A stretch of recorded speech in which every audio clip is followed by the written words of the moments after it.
It's no secret I think low fantasy is the best genre of fantasy imaginable. I have made it my mission to talk about low fantasy and its historical leanings here on this channel and in my own personal and professional life.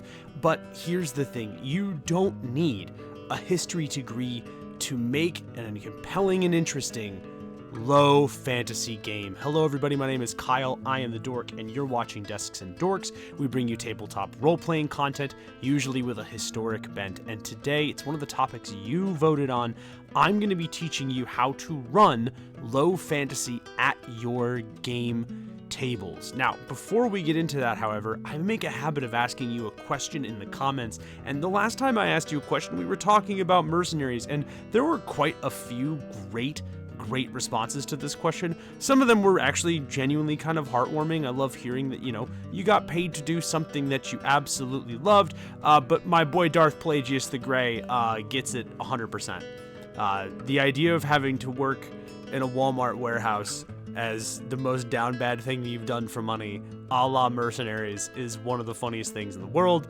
As is before, the question is below. Go and answer it. Go humor me. I'm pretty excited for it. Now, in any case, let's talk about what we're going to be discussing today. I'm going to be giving you general tips, tricks, and I want to say probably the top 4 things I would encourage you to do if you're going to run low fantasy at your table. Now, I have drawn a giant X through this picture because I am not going to be making this based on a single given rules system. I think that wouldn't be potentially helpful for you, and so all of the tips that I'm going to provide are going to be setting and system agnostic so that you can use them in whatever games that you play. With that out of the way, let's talk about tip number 1, and that is you really need to play up the danger. But no matter which way you slice it, I do think that low fantasy is its best when there is always a chance that you could wind up being sent back to life's proverbial lobby at the business end of something particularly sharp.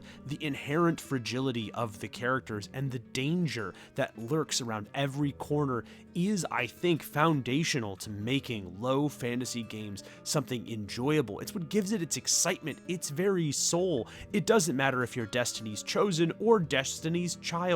Whether you're Frodo or Beyonce, you have an equal chance of meeting an untimely demise in the face of some very particularly difficult foes. And it is this inherent fragility that I think makes low fantasy truly pop. You don't learn to appreciate the amazing stuff that you have in systems quite the way that you do when you're playing a low fantasy game, because you are aware that at any given moment it could be your character's last. And there's all manner of situations that could be the last moment for your character that would just be any other random combat moment in any other role-playing game. Get surrounded by bandits on a trail with no clear exit strategy, guess what? You're destroyed. Wind up falling onto a pit trap without, checking the path ahead of you as you look up and realize that, hey, I'm pretty sure that that's not how my ribcage is supposed to look. Then, yeah, guess what? You're cooked. Wind up having to battle against a troll only to meet the business end of its particularly large paw. I bet you can guess exactly what's going to happen. You have been reduced to over-glorified bone broth. But for all of the difficulties, all of the savagery, all of the chance that at the blink of an eye or the toss of a coin, you could be destroyed, I really do think that it just heightens the experience and makes you more appreciative of and perhaps more engaged with the systems that are already at play. Now, however, I do think there's a couple ways that you can make some of the mechanical parts of your role-playing game feel a little bit more nitty-gritty and interesting and hype up the kind of danger of low fantasy. So here are a couple of actual tangible rules that I have used in some of the games before. I generally tend to try to keep HP low. I think it is a good get-out-of-jail-free card sometimes, but not all of the time, and I generally tend to prefer systems that allow you to have lower hit point games or lower hit point characters. Shadow of the Demon Lord and Flaeo are two of my absolute favorites, and they do that wonderfully. Similarly, keeping armor high I find actually really helpful because it heightens and makes you know or realize the importance of being able to protect yourself. You don't have that hit point buffer, so you're going to start taking every opportunity and every advantage to protect the few hit points that you have. Suddenly, everybody starts wanting to carry a shield, or everybody starts considering how important the armor they're wearing is. However, to balance that out, I tend to make stealth, or at least the ability to strike first, additionally important. I want there to be some sort of strategic trade-off for my players, and those of you who have been fans of the channel for any length of time know that I genuinely believe that combat should be a puzzle. It should be asking interesting and engaging questions of your players rather than just encouraging them to stand in one place and roll dice to see if an ability works. And so when I play these systems and when I run these worlds, I like to make a trade-off. Do you risk giving up the potential benefits of going first or striking first in order to keep a more consistent armor around yourself to keep you alive longer, or do you forego that layer of connection and protection in the form of armor in order to get the more, shall we say, high risk, high reward offensive capabilities of getting to go first? One of the ways that I like to do this in some systems and in some instances is giving my players the absolute max amount of damage from an attack if it's done at the beginning of combat. This encourages players to think about what kind of weapons they're using, what kind of tactics they're employing, and it even encourages players who might not necessarily use a larger weapon or a deadlier one to go out and find those because they know they're going to attack first, or similarly, they think they're going to attack first and they're willing to take that risk because the maximum payoff is so huge. However, one of the things I like doing is certain types of armor, like really heavy armor, might totally prevent you from being destroyed the first time around. A blow that might reduce you to a fatal loss of hit points could turn you to just having one hit point instead. You could narrate that any number of ways. Maybe the catch of the armor, or the just the snag of a cloak or some brigandine is truly what allows you to fend off the final gaze of mortality just for one more day. Little tweaks like this, I think, go a long way to helping your players truly understand and appreciate the levels of danger in a low fantasy world. So these are not the end-all and be-all, but I do like these particular rules for highlighting the kinds of systems and the kinds of fragility that I think is indicative of a really good low-level or low fantasy experience.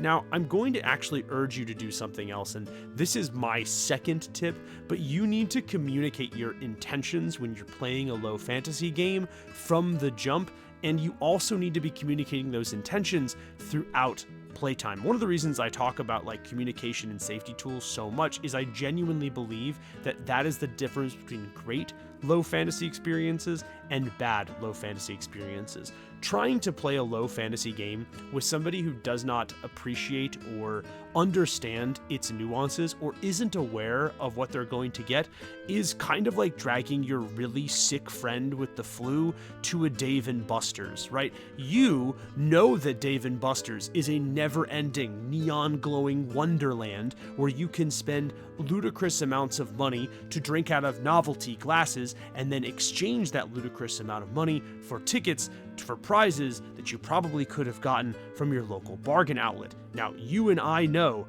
that this is peak performance. The Dave & Buster's is basically Mecca. However, if you bring your sick friend, they're not going to care about all of the wonder and nuance around them. They just want to get sick into a trash can and then pass out and go to sleep.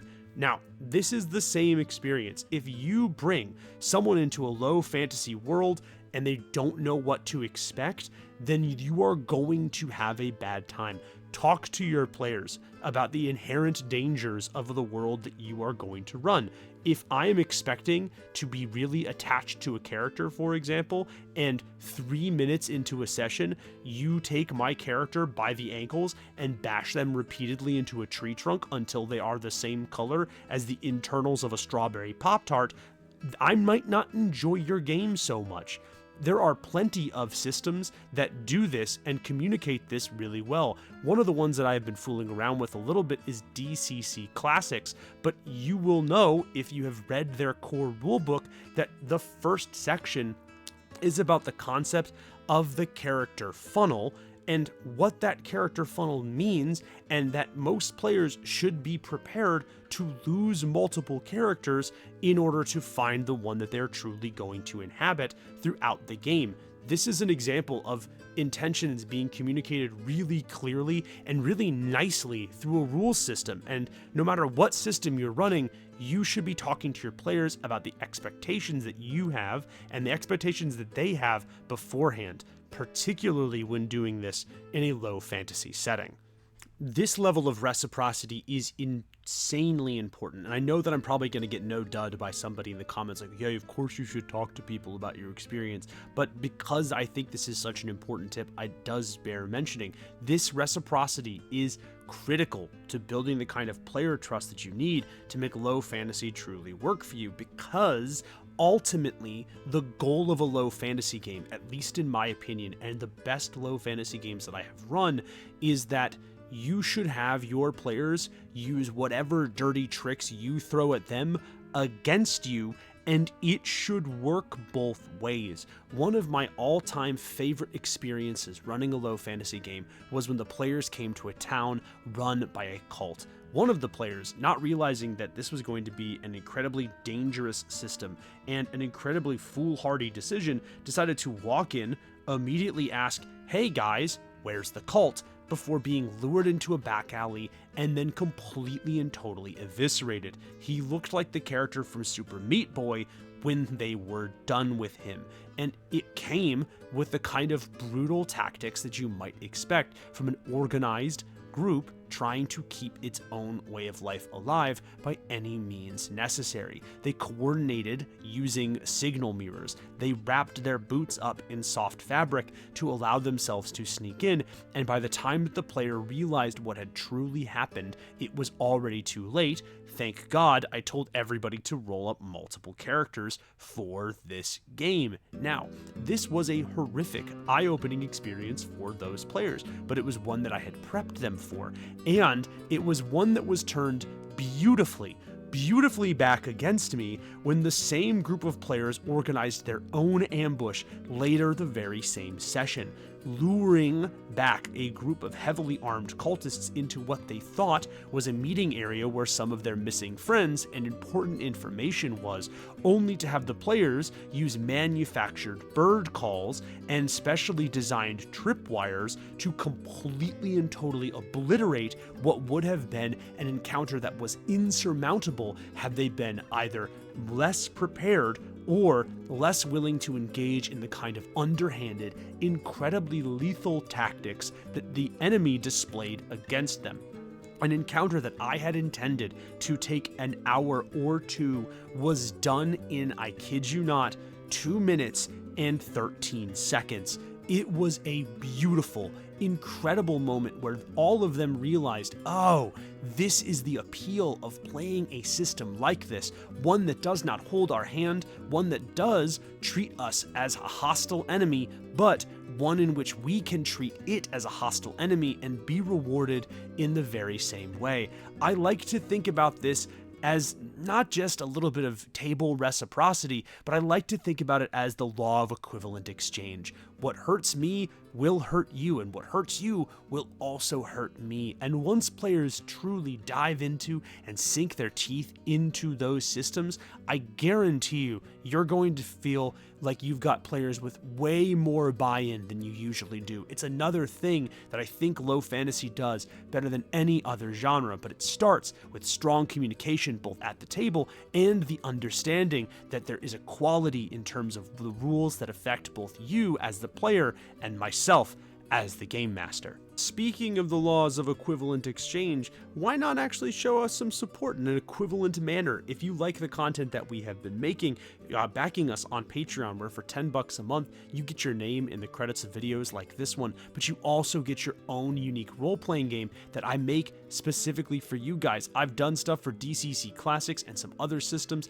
I think you might really enjoy it. And again, $10 a month helps us out immensely, and you still get some awesome role-playing game goodness. However, if you want to get some physical copies of our games, you can do so either through Indie Press Revolution or through this QR code to itch.io, where you can get digital copies of all of our stuff. After the Rain is totally free right now, and the rest of the Desks and Dorks catalog is steeply discounted as a part of our winter sale. But even if you don't want to do that, liking, sharing, commenting, subscribing, all of that stuff helps us out immensely, and you can even join the Desks and Dorks community in the link in the Discord below. But with that out of the way, let's talk about our next tip to try to make really good low fantasy RPGs. And that goes into making compelling NPCs. And I will say, I think the best shorthand for the type of method that works best for low fantasy is to focus on desire and need rather than on lofty goals. When we're thinking about high fantasy, at least when I think of high fantasy, I tend to associate it with these really lofty achievement-based goals for the characters, right? The people in the Fellowship, it's a lofty goal. Save the world, vanquish true evil, and teleport an artifact of immense power to the very mountain that it was forged in and chuck it into the lava, right? That's a lofty goal. Or overthrow powerful arcane overlord of immense stature. That is a lofty goal. Or even to collect whatever type of overpowered MacGuffin winds up being in a high fantasy setting, right? That is a lofty goal. However, I find that characters in low fantasy tend to want way more grounded things, right? They want a good harvest, a stable harvest, enough food to keep themselves and their family strong till winter, and maybe to have a little surplus left over to sell to buy some things that they need, and maybe even if they're lucky, to buy a couple things that they might want. They want their children to grow up healthy and happy and safe, unlike these children right here from The Witcher, who definitely do not get the chance to be safe very much in that series. But those are the kinds of things that a character in a low fantasy setting might resonate with. It's hard to care about the evil arcane overlord or the powerful MacGuffin when you are still starving and you haven't really eaten in a couple days, or when you're really worried about your sick daughter, or the fact that there's no clean drinking water for your village. The wants and needs of somebody in this setting, I feel like, are way more indicative of maybe our wants and needs right now. And so when you're creating NPCs and you're planning your campaigns out, why not actually take a second to think about what kind of things a character like this would particularly want or would particularly need? Again, being safe, fortifying the village, that's a pretty good need, and one that might even lead to some interesting role-playing opportunities as well. But let's say that you don't want to be as grounded with it. You're like, well, no duh, Kyle, everybody wants to eat and nobody wants to starve. Those are fairly obvious things, but you don't necessarily have to focus on just base physical needs to make interesting NPCs for a low fantasy world. We could really try to think about some of the deeper emotional needs of a person and what might drive someone. Consider for a moment that your players meet this elderly person wandering around the village at night, carrying with them a rudimentary spear, simple armor, and a shield. Why is this elderly individual constantly wandering around the village outside at night? And it could be any number of potential reasons that make sense and are grounded in reality. So, for example, what if this person is just wandering around the village at night in grief? Years ago, they lost someone they cared very deeply about, and they've never truly been able to move on past that potential loss. And so, as a result, they dedicate themselves and a part of their life to making sure that the village is safe, even though they are fully aware that in their frail state, the best possible outcome, if a real opponent comes, is that their inevitable demise is just a small amount of warning. For them, the crushing weight of grief is too much, and the potential that they might have one last shred of meaning is truly worth doing. But what happens if it doesn't come from grief? What happens if this individual is patrolling the village because of duty? Maybe in their youth, their father, their grandfather, or grandmother is the one who established this village, and as a result, they feel a special connection. And yes, they know that they're not able to fully protect the village in the same way a younger, more capable individual would. But this person still carries out this nightly vigil around the village because they feel a sense of duty, and they understand that as their life is coming to a close, it's what gives their life purpose and meaning. They want to be there and they want to help out. What about a sense of melancholy? Maybe this isn't someone who's been burdened by glorious purpose, either good or bad. Maybe this is just an individual who watched their life slip by. Maybe they never felt that they amounted to much. They never actually got to do the things that they dreamed they would do, never got to set out on the kind of adventures that they wanted to set out in their youth. And as a result, they just decide, well, hey, maybe I didn't have as much purpose as I would have wanted, so I'm going to make the last couple part of my life have some purpose now. I'm going to protect this village, even if it's, not necessarily the best way to do it. But I can't think of anything else that I want to do, and I can't think of who else I would rather be. So here I am with a spear and a shield, just trying to do my best.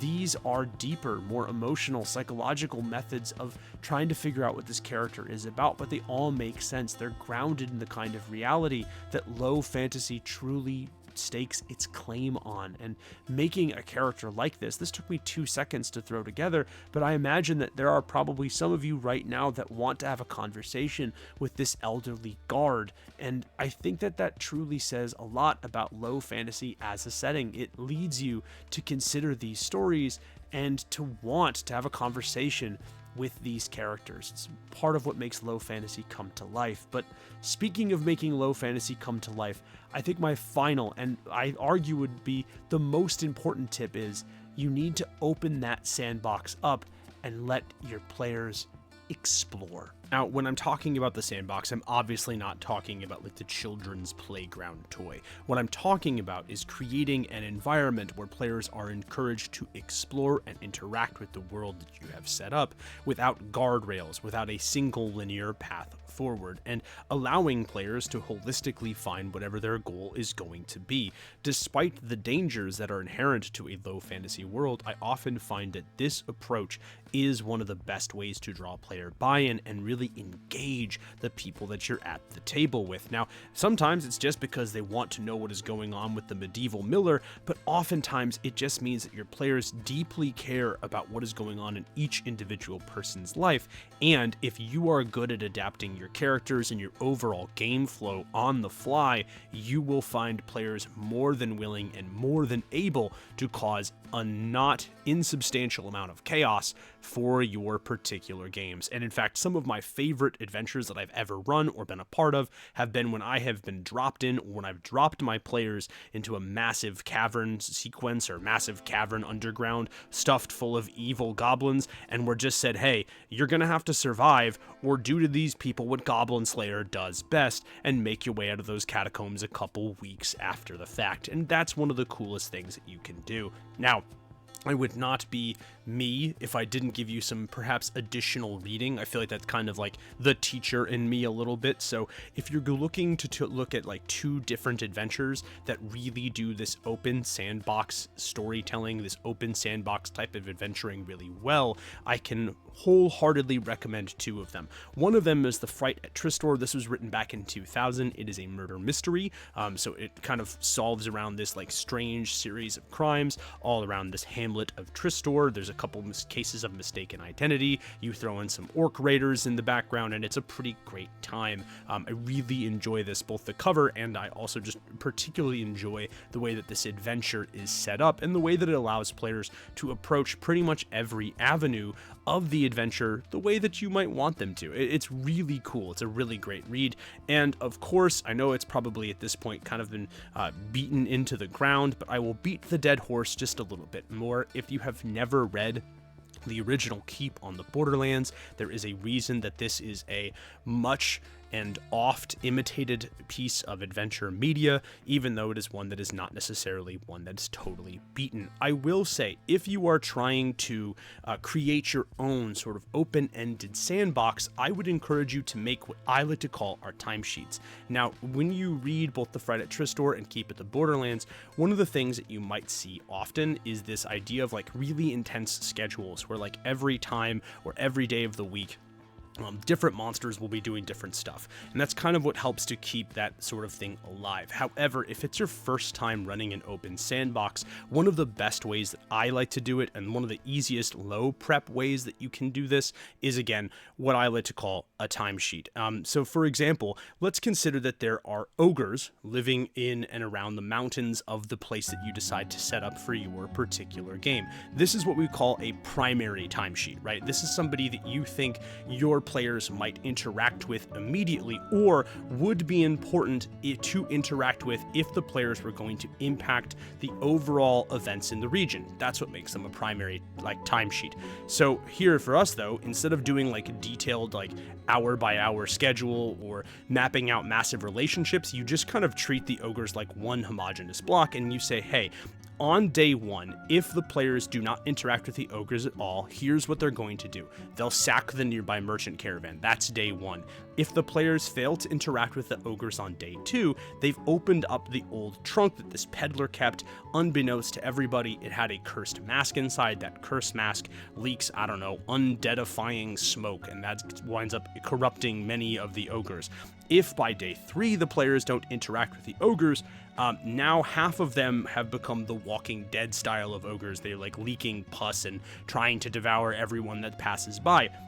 This has the knock-on effect of now, if the players interact with the ogres past day three, it now means that they have the ability to ally with the ogres, who are more than happy to team up with somebody in order to help protect themselves from the oncoming hordes of zombified undead. I think that's a cool way of doing this, and you can set this up for pretty much every primary one.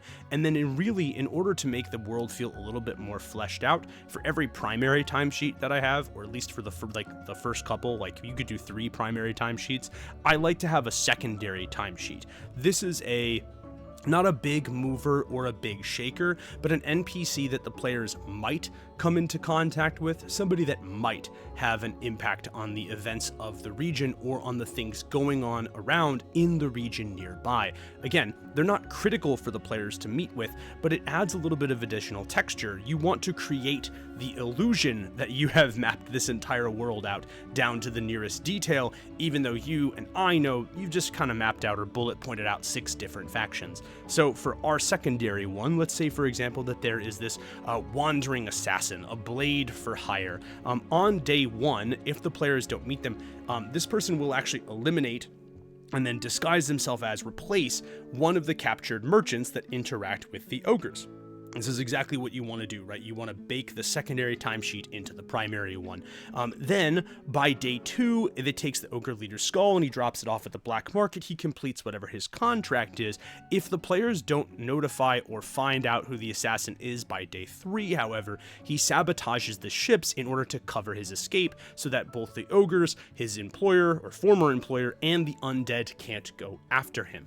What this does is this kind of creates a nice little interwoven story that the players can interact with in some way, shape, or form. In some instances where you play this, the players might actually stop the assassin the first time through, and they might be able to actually figure out exactly who hired them, and that might even get them additional favors, additional support from the ogres, or they might miss the assassin completely, and instead hear rumors about somebody who went around at night unmooring a bunch of the ships, sabotaging sails, and making it so that the entire town is now trapped for the oncoming horde of ogre undead. All of this creates a world that feels lived in, and again, your players are free to interact with and to figure out different elements of what's going on in their own time and in their own way. One of the best things that you can do too, if you really want to have additional practice, is once you set up a couple timesheets, have your players run through what you think the game is going to look like, and then whether you do it through some sort of time-bending magic in game, or you just say, hey, would you like to try that entire adventure again, and then see how the choices that they make, and see how that might change how you, as the game master, interact with them. I find that that's actually a really good way to practice sort of creating a sandbox world that is deeply engaging and fun for my players to go through. But I would highly encourage you to do timesheets. Don't mess around with like nitty-gritty scheduling. I think that's a mistake. But just, try to build a fleshed out world that interacts not just with the players, but with the other elements that you have provided. And with that, my friends, that does bring us to the end of today's video. I hope that you picked up a couple cool tips for running low fantasy. I really love this. I apologize if I sound a little low energy. I'm finally over my sickness, whatever it was that just laid me out over the holidays, but I'm really happy to be back. I'm hopefully going to be bringing you guys some additional content in the new year, and I just want to say thank you to everyone who's been sticking by and watching the stuff. It really does mean a lot, so I really appreciate it. If you feel like this is worth your time and worth your investment, and you would like to get a little bit more, you'd like a shout out in videos like this one, and your own unique role-playing game that you can't get anywhere else, plus our entire backlog of Desks and Dorks role-playing games, I would highly encourage you to head on over to Patreon. $10 a month gets you all of the games that we have been working on, and I just think it's a really good value for your dollar, especially if you want to support the channel. You can of course become a YouTube member or get our digital copies over at itch.io. I would highly encourage you to go get After the Rain, the first game that Desks and Dorks ever published. That is available completely for free. It's my Christmas gift, my thank you to you guys. It will be free until the 1st, so you've got a little limited window to grab it, but please do. You can also, of course, get all of the Desks and Dorks titles for a very steep discount as well, and you can join the Discord for free, catch up with us over there, and even influence some of the content that we make. But until next time, I do have to thank some of my incredible patrons: Dionysus, Chris Bates, Agile Monk, Kavadi, Alex.vksh, Solution, Stefan Berceau, Brian, Gorbino the Great, Papa Dinosaur, Chromatic Orbital Strike, Chris Mayer, Darth, Arcane Bard, Commander Unidentified, Darjeeling Trailblazer, Carl Agius, David C., Michael Torres, Talath, Viralder, Cadme, and Ashley Smith. And I of course have to thank my YouTube members: Agile Monk, Joshua Williams, Artemis, Samuel Putnam, Seralder, Chandler Dwyer, Hatsus, Up, Up, Down, Down, Left, Right, Jakob, Krebo, Tebby Boy, Brody Stumpf, Ryan D, Thunder Dash, Gaming Gambison, Franco, Dried Squid, R1X, Israel Joiner, 6186, Kome Watermelon, Ignacio ZS, and Joshua Zuller, 9573. You are all absolutely fantastic, and I cannot thank you enough for the support that you give me that allows me to make the content like this one. But until next time, folks, I am Kyle Ott for Desks and Dorks. You have been absolutely amazing, and I will see you in the next one. Happy New Year. Peace.